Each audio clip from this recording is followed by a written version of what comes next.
Os judeus tinham um desprezo imenso pelo gentio. Os gentios, diziam os judeus, foram criados por Deus para serem combustível para o fogo do inferno. Deus, diziam eles, ama somente a Israel dentre todas as nações que fez. Não era nem sequer lícito prestar ajuda a uma mãe gentia na sua necessidade mais urgente, porque isto seria apenas trazer outro gentio para o mundo. Até a vinda de Cristo, os gentios eram um objeto de desprezo para os judeus. A barreira entre eles era total. Se um rapaz judeu se casasse com uma moça gentia, ou uma moça judia se casasse com um rapaz gentil, era realizado o enterro simbólico da moça ou do rapaz judeu. Semelhante contato com o gentil era equivalente à morte. Dessa dupla alienação gentia de Deus e de Israel, povo de Deus, assim chamada parede da separação, no verso 14 do capítulo 2 de Efésios, era o símbolo permanente. Era um aspecto notável do magnífico templo edificado em Jerusalém por Herodes o Grande. O prédio do templo, propriamente dito, era construído sobre uma plataforma elevada. Ao redor dele havia o pátio dos sacerdotes, a leste havia o pátio de Israel, a mais além o pátio das mulheres. Esses três pátios para os sacerdotes, para os leigos e para as mulheres de Israel, respectivamente, estavam todos no mesmo nível do templo. Desse nível descia-se por 5 degraus a uma plataforma murada no outro lado do muro. Havia uma descida de mais de 14 graus para uma parede do outro lado, da qual estava o pátio externo, ou o pátio dos gentios. Esse era um pátio espaçoso localizado ao redor do templo e dos seus pátios internos. De qualquer parte dele, os gentios podiam olhar para cima e ver o templo, mas não tinham licença de aproximar-se dele. Eram impedidos pela parede que o cercava, uma barreira de pedra de 1,5 metros de altura, na qual estavam afixadas em intervalos regulares notificações de advertência em grego e em latim. A advertência não era os transgressores serão punidos pela lei, mas sim os que ultrapassarem as barreiras serão mortos. O famoso historiador Flávio Joséfo descreve essa barreira nas suas 2 obras. Em Antiguidades, escreve que o templo era cercado por uma parede de pedra para formar uma divisão com uma inscrição que proibia qualquer estrangeiro entrar sob pena de morte. Em Guerra dos Judeus, é um pouco mais explícito. Havia, escreve ele, uma divisão feita de pedra inteiramente ao redor, cuja altura era de 3 côvados. Sua construção era muito elegante, sobre ela havia pilares à distância iguais, declarando a lei da pureza, alguns com letras gregas, outros com letras romanas, alertando que nenhum estrangeiro entrasse naquele santuário. Durante os últimos 100 anos, 2 das notificações gregas foram descobertas, uma em 1871 e outra em 1935. A primeira, mostra no Museu de Istambul, é uma tábua de calcário branco com a largura de quase 1 metro. Seu texto é propriamente o seguinte: nenhum estrangeiro poderá passar além da barreira e do recinto ao redor do templo. Quem for achado assim fazendo terá que culpar a si mesmo pela sua morte que se seguirá. Paulo conhecia bem o fato por experiência própria. Cerca de 3 anos antes, ele mesmo quase foi linchado por uma turba judaica furiosa que pensou ter ele levado um gentil consigo para dentro do templo, e é interessante que este era um efésio com o nome de Trófimo.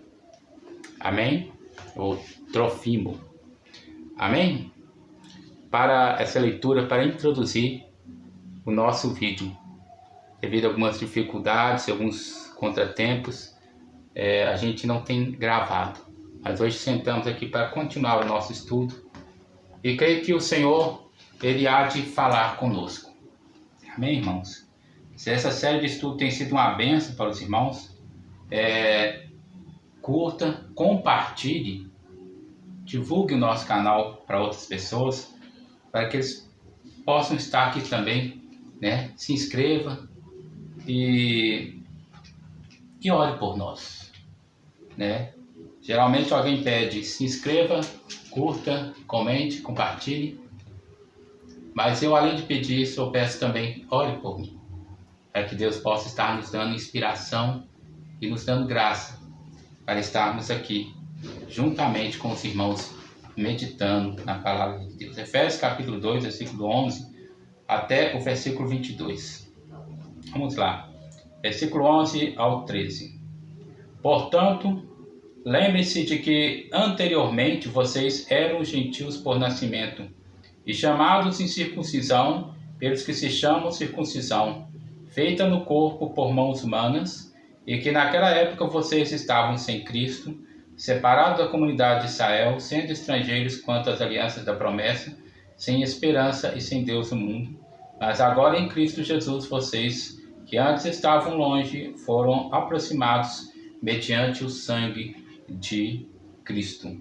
Então, Paulo começa a falar, como nós já lemos aqui, neste apanhado, para que os irmãos possam ter uma noção, que antes os judeus, eles tinham, e muitos judeus ortodoxos ainda o têm, né, uma certa aversão muito grande aos gentios, né, como quando hoje em dia um cristão se converte, né, se torna sai do mundo do muçulmano e se torna um cristão, ele passa a ser também perseguido, né? Passa a ser também mal considerado por seus compatriotas. E assim também não era diferente naquela época em relação àquelas pessoas, né? Aqueles gentios. Era uma questão de zelo do povo de Israel. Porque outrora, em uma certa época, eles vieram a se aliançar, né? E aquilo trouxe um prejuízo para eles, por causa da idolatria dos gentios e dos costumes que os gentios têm, que são contrários à palavra de Deus. E esse zelo, mais um zelo com falta de entendimento, veio para que eles não viessem a mais cair naquela tentação, e eles cortaram todo tipo de aliança, né? Quando Pedro chegou à casa de Cornélio, né? Ou quando eles falavam, ou eles diziam, olha, não é lícito a gente nem estar conversando, né? Porque você não é judeu, você não é assim, né? Ou seja, eu não posso ser visto com alguém que não é da circuncisão. E o que eles vão dizer, os que são da circuncisão? Então havia essa divisão carregada em parte por um zelo do povo de Israel, para que eles não viessem a cair novamente nos pecados da idolatria e da prostituição cultural e outros pecados que vieram a trazer um mal sobre Israel. Havia um medo e um zelo, pelo que principalmente os fariseus, que eram os mais eminentes naquela época, eram descendentes de um povo que ajudou a libertar a Israel da mão das mãos de Antíoco Epifânico, né? Eram descendentes daquele grupo de homens lá, daquele grupo de judeus, e eles eram pessoas zelosas. Eles não queriam correr esse risco. Havia um zelo e havia um medo. Havia um zelo e havia um medo. Só que o povo de Israel não foi chamado para ser mais uma nação. Ele foi chamado para ser uma nação que viesse a ser luz em meio às trevas, a ser luz entre os gentios. Ou seja, a conduta deles diante dos gentios tinha que ser uma conduta que viesse a levar os gentios também a se converter ao Deus deles. Ao invés deles se contaminarem com os gentios, eles deveriam contagiar os gentios, para que os gentios viessem a ver que só o Senhor é Deus, como aconteceu no caso de Naamã com com Eliseu. Eliseu, depois daquele milagre e que Deus foi e curou Naamã da sua lepra, Naamã se converteu e falou: eu só adoro a Deus, eu só adoro ao Senhor. Eu posso até prostrar por obrigação quando eu estiver na presença do meu Senhor, que era rei, diante do templo lá daquele Deus dele, mas eu não vou mais adorar, o meu coração não é mais dele. Isso haveria de causar um impacto, de forma que, por exemplo, Daniel causou impacto nos monarcas que estavam a quem ele servia. Todo o homem que servia ao Senhor de forma verdadeira, ele causa um impacto a contagiar as pessoas.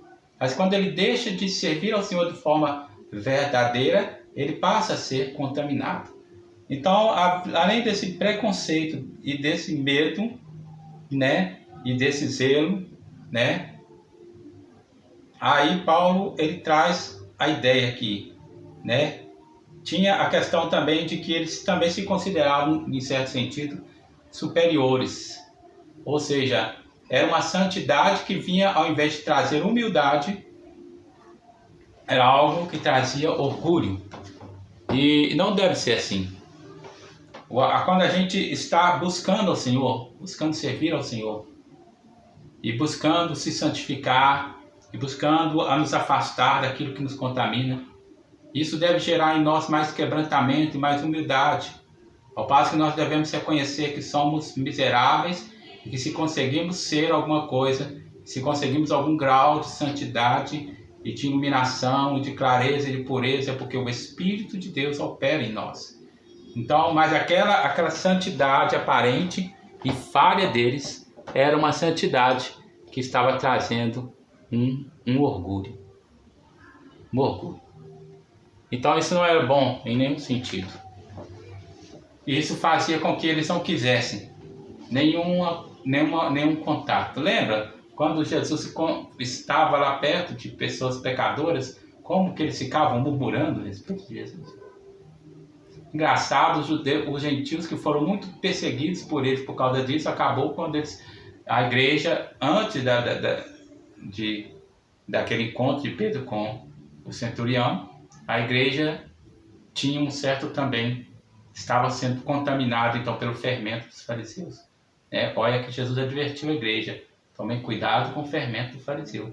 Até que o Espírito Santo agiu para que o fermento dos fariseus não fosse mais adiante. Naquela época vocês estavam sem Cristo.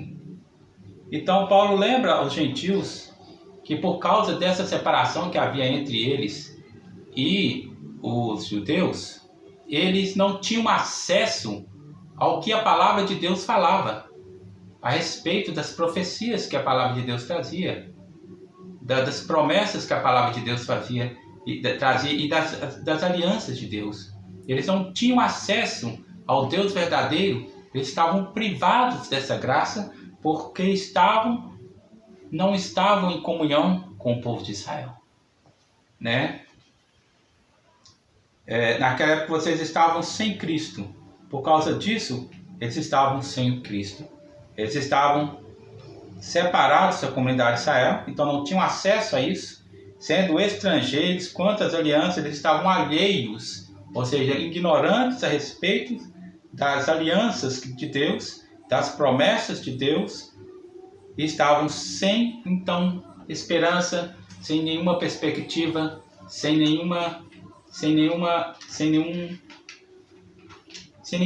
como saber nada, Só, abandonados, sem Deus no mundo. Sem Deus no mundo. Esse sem Deus no mundo me lembra do versículo 1 do mesmo capítulo. Vocês estavam mortos em suas transgressões e em pecados. Em suas transgressões,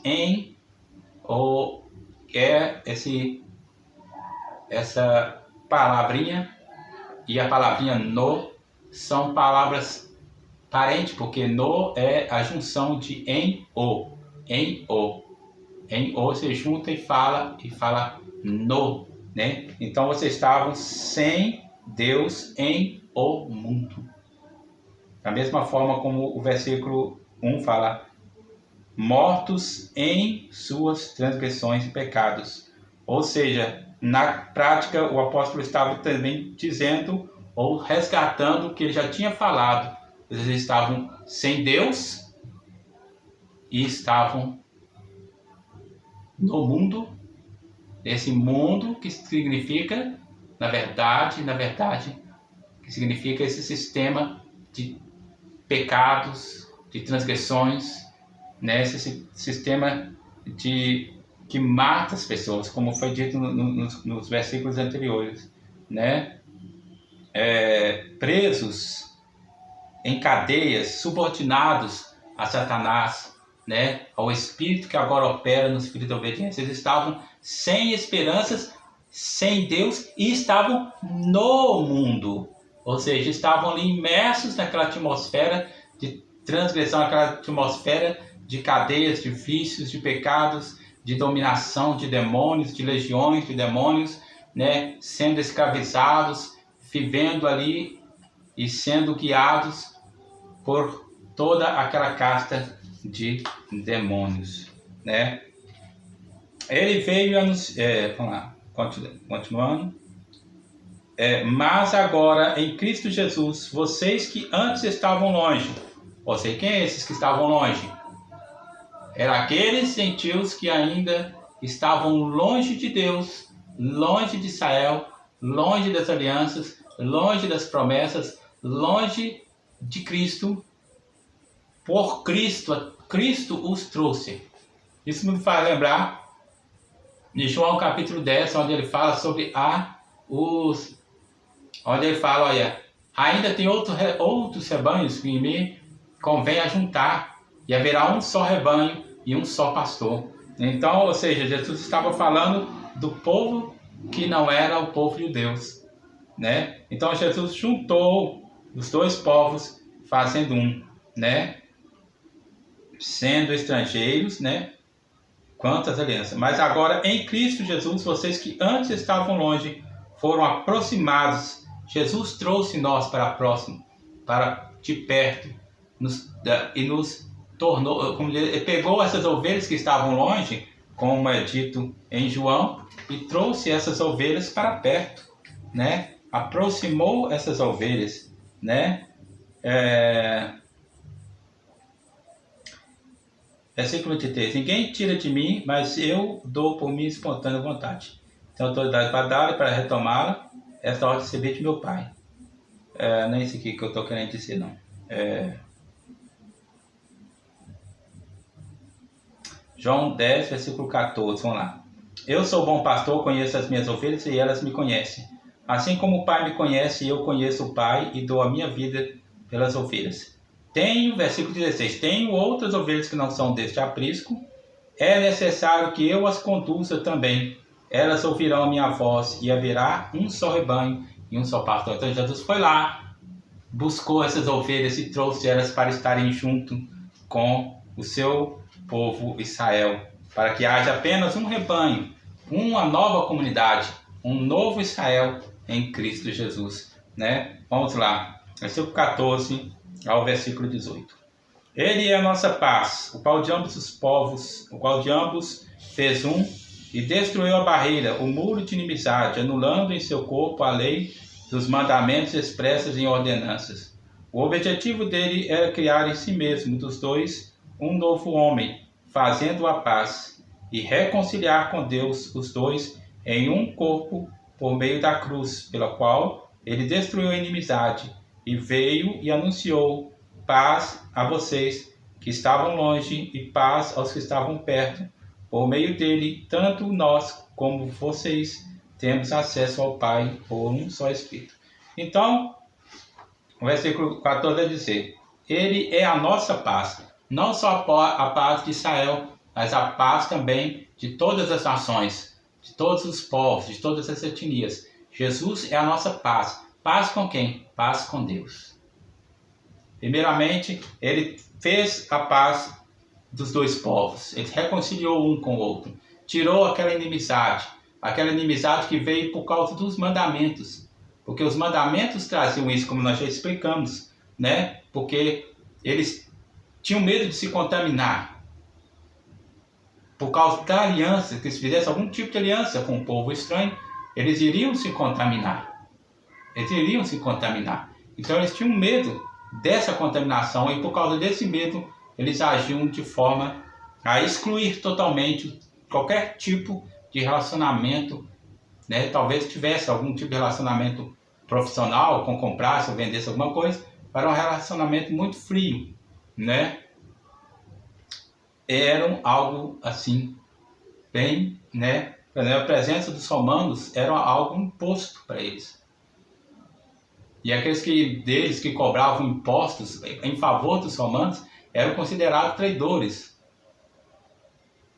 Mas o Senhor Jesus trouxe a paz. Ele quebrou a barreira, o muro de inimizade. Que barreira? Paulo está lembrando desse muro que nós terminamos de ler na introdução aqui, né? O muro que existia lá do pátio dos gentios, que proibia com que os gentios acessassem o pátio mais à frente para poder se aproximar mais do templo. Eles não poderiam, porque eles eram incircuncisos, porque eles não pertenciam ao povo de Israel.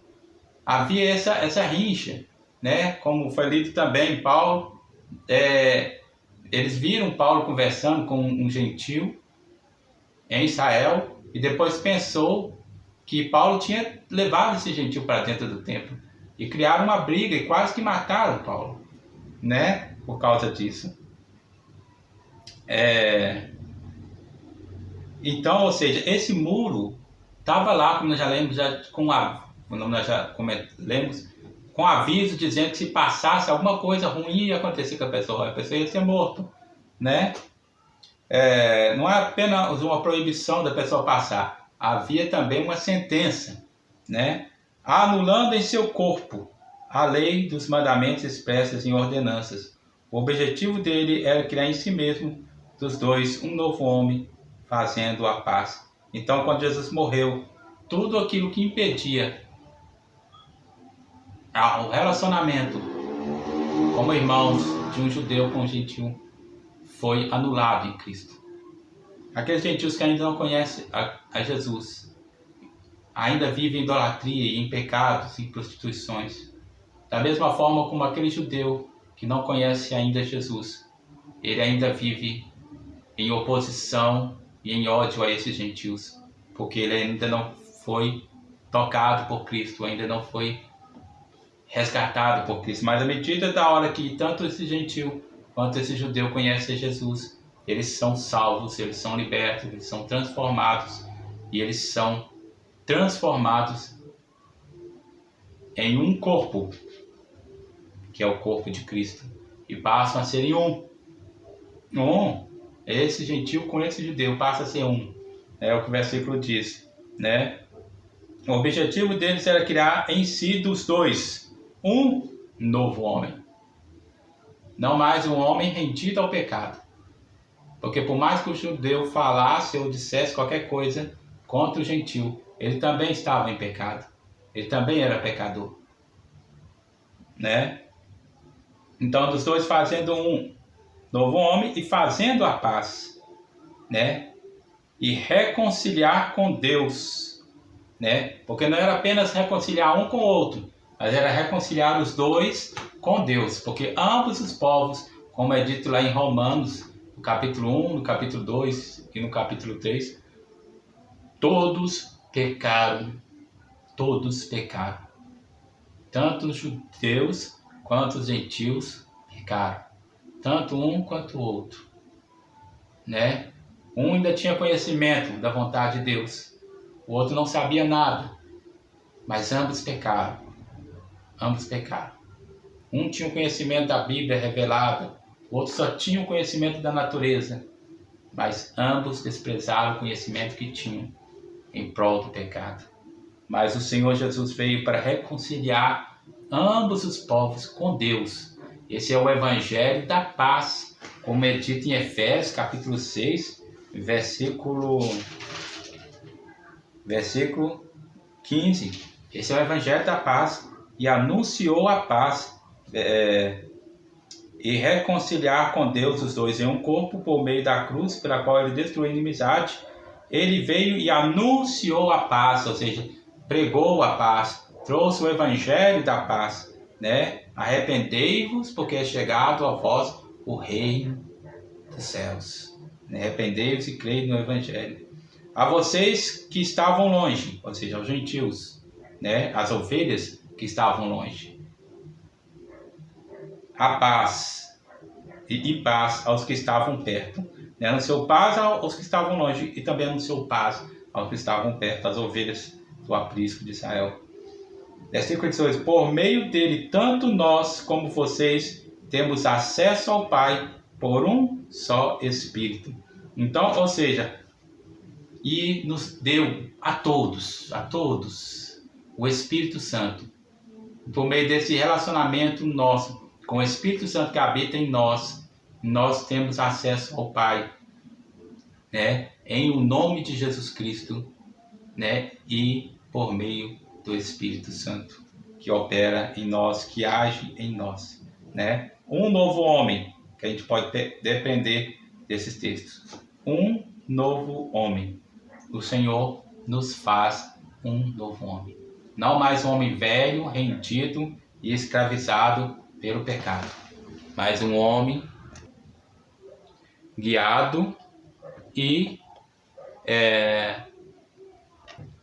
um homem agora que nasceu da vontade de Deus, não da vontade da carne, não da vontade do sangue, mas nasceu de Deus, filho de Deus, uma nova criatura, onde o fruto do Espírito, não mais o fruto da carne, age, onde age o amor, a paz, a longanimidade, a benignidade, a temperança, e não mais os desenfreamentos da carne, né, com briga, ira e cólera, né?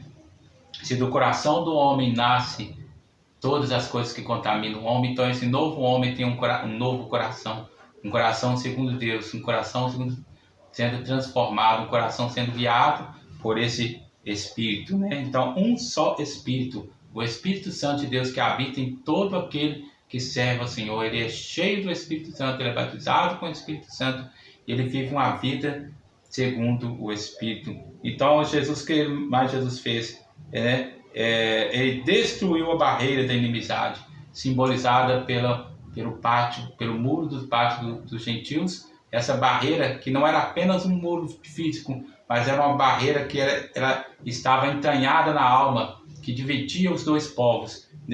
Jesus destruiu a barreira da inimizade entre os dois e a barreira da inimizade que também estavam entre eles e Deus.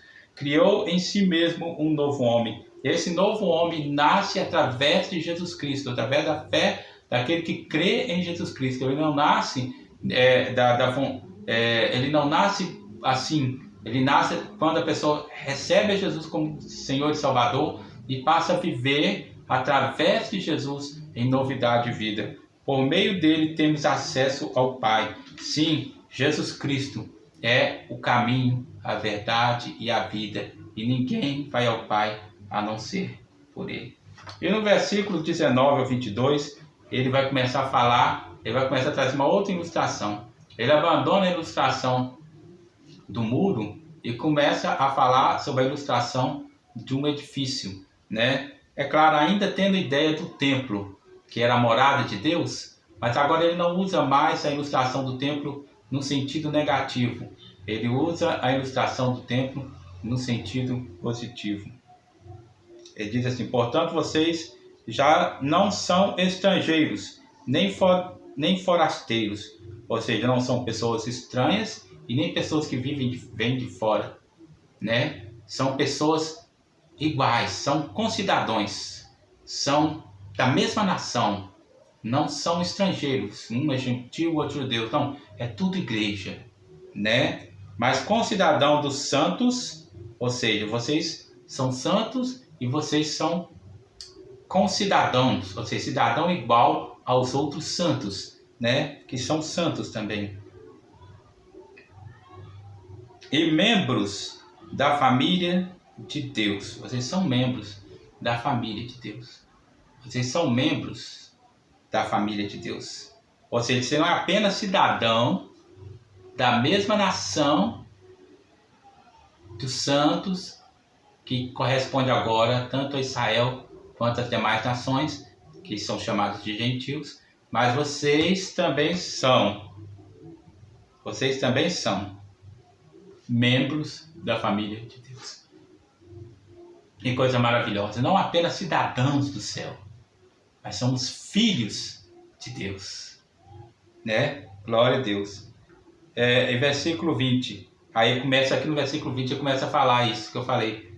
Ele começa a trazer de novo à memória o templo de Israel, mas agora não numa perspectiva negativa, como o muro da separação do pátio dos gentios, mas como a parte positiva, em que o templo foi construído para ser chamado de casa de Deus, né? Porque certamente Jesus entrou lá, ele até brigou com os cambistas e falou: vocês estão fazendo da casa do meu pai casa de ladrão, né? Então Jesus, ele virou e falou isso. Então Paulo trouxe essa memória positiva na mente e ilustrou a igreja também como um templo, né? Ele disse: edificado sobre o fundamento dos apóstolos e dos profetas, tendo Jesus Cristo como pedra angular. Então vocês são um edifício de Deus. Vocês são uma edificação, né? Vocês são edificados, vocês foram construídos em cima do fundamento dos apóstolos. Que fundamento é esse? Paulo está falando da doutrina, do ensinamento que os apóstolos trazem, que é a doutrina do Evangelho, a doutrina que fala sobre Jesus Cristo, sobre o que Jesus fez e o que Jesus é, e que fala sobre os ensinamentos que Jesus trouxe também, né? A doutrina, fundamento dos apóstolos e dos profetas, porque os profetas antes de Paulo, antes dos apóstolos, profetizaram a respeito de Jesus, né? E os profetas também que viviam entre os irmãos, porque eram apóstolos, profetas, doutores, né? Aqueles também fortificavam, né, o ensinamento por meio de profecias. Eles fortificavam e validavam o que era ensinado e ministrado pelos apóstolos, que também, ao mesmo tempo que eram apóstolos, também eram profetas de Deus, assim como João, né, que tem o livro da revelação de Apocalipse, né? E Paulo também muitas das vezes escreveu falando sobre as coisas que viriam, ou seja, de forma profética. Então eram profetas de Deus também, não apenas enviados, não apenas apóstolos, não apenas escolhidos, mas também profetas. Tendo, ou seja, Jesus Cristo como pedra angular, esse fundamento, essa doutrina, esse ensinamento parte do que Jesus ensinou, parte de quem Jesus é, parte de Jesus. Ele é a principal doutrina e é a principal premissa de todo o Evangelho. É o Evangelho de nosso Senhor Jesus Cristo. É as boas novas sobre Jesus Cristo, Filho de Deus, no qual todo o edifício é ajustado e cresce para tornar-se um santuário santo no Senhor. Então, nós, ao sermos fundamentados em Cristo e na doutrina de Cristo, que é a doutrina dos apóstolos, nós somos então fortalecidos, nós somos edificados, crescemos de forma saudável, de forma ajustada, ou seja, doutrinado, de forma disciplinada, de forma boa, de forma sã, para nos tornarmos um santuário. Nós, sim, cada crente, e a igreja do Senhor Jesus Cristo, por completo, é um santuário. Foi dito nos versículos anteriores que a plenitude de Cristo habita em nós, que Cristo enche tudo em todos, né? Versículo 22. Nele vocês também estão sendo edificados juntos. Ou seja, nós estamos sendo edificados. A nossa construção, a nossa edificação espiritual, ela ainda não acabou.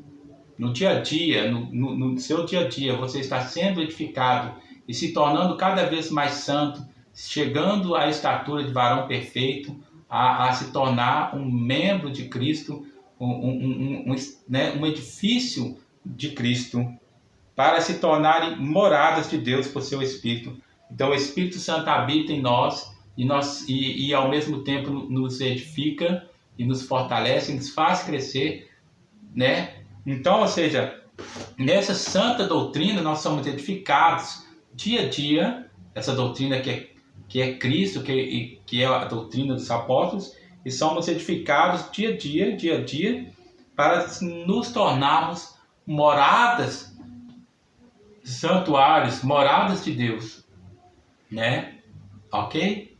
Assim vamos dar um ponto e vírgula aqui. E querendo Deus, semana que vem nós voltamos ministrando no capítulo 3. Espero que tenha sido bênção para os irmãos, que você possa meditar mais. E o Senhor, eu sei que vai falar com você. Fique com Deus, a paz do Senhor.